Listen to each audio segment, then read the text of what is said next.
నమస్కారాలు.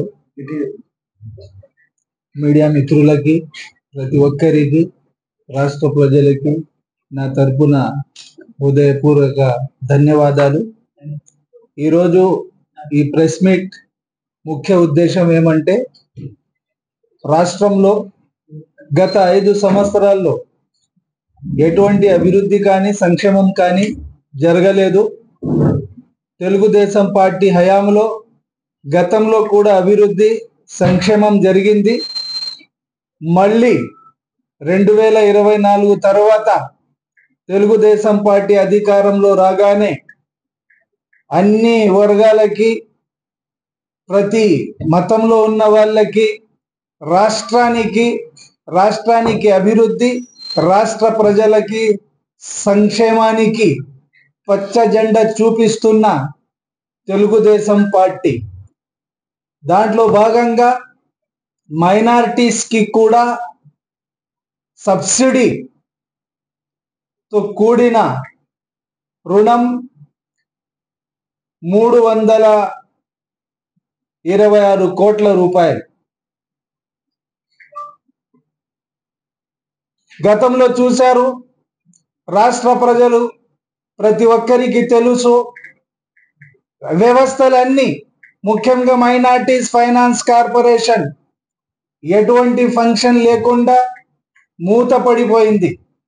అదేవిధంగా జిల్లాల వారీగా చూసుకుంటే మైనారిటీస్ ఫైనాన్స్ కార్పొరేషన్ కి సంబంధించిన అధికారులు కానీ, ఆఫీసర్స్ కానీ మూతపడిపోయినాయి. ఎలాగైతే యువగళం పాదయాత్రలో యువ నాయకులు నారా లోకేష్ బాబు గారు మైనారిటీస్ సమస్యల్ని నోట్ చేసుకున్నారో, ఆ నోట్ మేరకు ప్రతి చోట, ప్రతి పల్లె, ప్రతి పట్టణం యువగళం పాదయాత్ర చేస్తూ ప్రజలు పడుతున్న కష్టాలు, ముఖ్యంగా మైనారిటీస్ పడుతున్న కష్టాల్ని గుర్తించి నోట్ చేసుకొని ఈరోజు మైనారిటీస్ కి రుణాలు, సబ్సిడీ రుణాలు కేటాయించడం జరిగింది.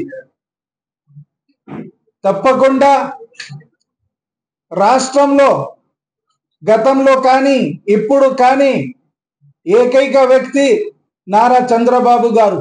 మైనారిటీస్ కి అండదండగా ఉండే ఏకైక వ్యక్తి నారా చంద్రబాబు గారు, మన ప్రియత ముఖ్యమంత్రి వర్యులు. మైనారిటీలకి హజౌస్ కానీ, ఉర్దూ భాష కానీ, అదేవిధంగా మైనారిటీల కళాశాలలు కానీ, మొన్న విజిట్ చేసినాం నర్సరావుపేటలో మైనారిటీస్ కళాశాల, ఐటీఐ కళాశాల బ్రహ్మాండంగా నిర్మించినాము 2014 to 19. కానీ మూత వేశారు జగన్ సర్కార్లో. అహ్మద్, అదే విధంగా మన ఎండి గారు, జిఎం గారు, మన అధికారులు, మన సిబ్బంది నారా చంద్రబాబు గారి ఆదేశాల మేరకు తప్పకుండా ప్రతి క్షణం మనము ఎటువంటి రెస్ట్లెస్ కాకుండా కూడా పని చేయడానికి సిద్ధంగా ఉన్నాము. మన ఆలోచన, మన అధినేత ఆలోచన ఏది ఉందో అదే ఆలోచన ఉంది. ప్రజలు చాలా ఇబ్బంది పడుతున్నారు. గతంలో ఎటువంటి సంక్షేమం జరగలేదు. అరాచకాల తప్ప సంక్షేమానికి శ్రీకారం చుట్టిన ఎటువంటి దాఖలా లేదు వైసీపీ హయాంలో. సంక్షేమం కావాలంటే, అభివృద్ధి కావాలంటే మాత్రం తెలుగుదేశం పార్టీ ఫైనాన్స్ కార్పొరేషన్ స్థాపించిన ఘనత అన్న నందమూరి తారక రామారావుది. ఎందుకంటే పేదరికంలో ఎలా పేదరికాన్ని మనము తొలగించాలి, ఇదే ఆలోచన స్థాపించిన ఘనతలో కూడా ఈ పార్టీకి ముందుకు తీసుకుపోతున్న ఘనతలో కూడా ఇదే ఆలోచన.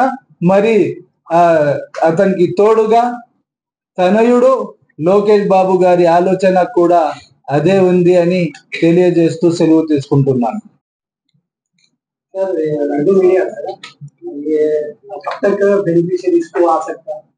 अमाउंट जो है ना कब तक दे सकते हैं, और दूसरा है ना कैसा ऑनलाइन का एप्लीकेशन रहता है या फिर डायरेक्ट देने का?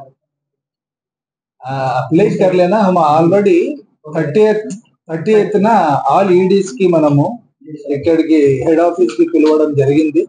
వాళ్ళతో కూడా మనము కంప్లీట్లీ స్వీకరిస్తాము వాళ్ళ ఆలోచన మేరకు ఎలా తీసుకుపోవాలా. ప్రతి డిస్టిక్ కి కోట ఉంటది. వాళ్ళు ఏ టైప్ లో మనకు సలహాలు సూచనలు ఇస్తారో ఆ సలహాలు సూచనలు కూడా మనము పరిజ్ఞానంలో తీసుకొని ముందుకు వెళ్తాం. और एक सवाल, ये 40% क्वेश्चन अभी देखिए तेलुगु में बोलता हूँ. It's good question. ఎందుకంటే జాయిజా అంటే సర్వే చేస్తాం, ఐడెంటిఫై చేయాలి. బెనిఫిషియర్స్ కూడా తన కాళ్ళ మీద నిలబడాలి. ఏదో తీసుకొని సోమారిపోతులాగా మారి తీసుకొని ఇంట్లో కూర్చుంటే ఉపయోగం ఉండదు. నిలబడాలి. ఎవరైతే నిలబడతారో రాష్ట్రం బలపడుతుంది. రాష్ట్రం ఎప్పుడైతే బలపడుతుందో దేశం బలపడుతుంది. గతంలో కూడా నేనైతే ఆదేశాలు ఇచ్చాను. గతంలో కూడా ఎవరైతే తీసుకున్నారో లబ్ధిదారులు తీసుకొని ఎవరైతే వెదిగారో వాళ్ళని కూడా ఐడెంటిఫై చేయండి.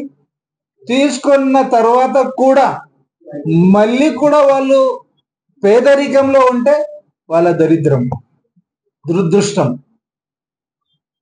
ఎందుకంటే ప్రతి ఒక్కరూ కష్టపడాలి. ప్రభుత్వం ఇస్తుందిలే అని తీసుకొని హాయిగా ఏదో ఒక ఫంక్షన్ చేసుకొని ఉండిపోతే ఇది మంచి పద్ధతి కాదు. మన ప్రియతమ చీఫ్ మినిస్టర్ కళ నెరవేర్చాలంటే ప్రతి ఒక్కరూ భాగస్వాములు కావాలి. అది టాపిక్ డైవర్ట్ అవుతుంది అని నేను ఆ పాయింట్ లేవనెత్తలేదు. దావోస్ లో ఈ చలిలో ఆ వయస్సులో తనయుడికి తీసుకువెళ్ళి ఎంత కష్టమో, మళ్ళీ ఈ కొంతమంది దౌర్భాగ్యులు కౌంటర్లు ఇస్తుంటే కూడా నిలబడి పెట్టుబడిదారులకు అందరికి ఆహ్వానించి వెల్కమ్ చెప్తూ దాదాపు 30 లక్షల కోట్ల పెట్టుబడులు రాబోతున్నాయి. కష్టపడి చేస్తున్నారు.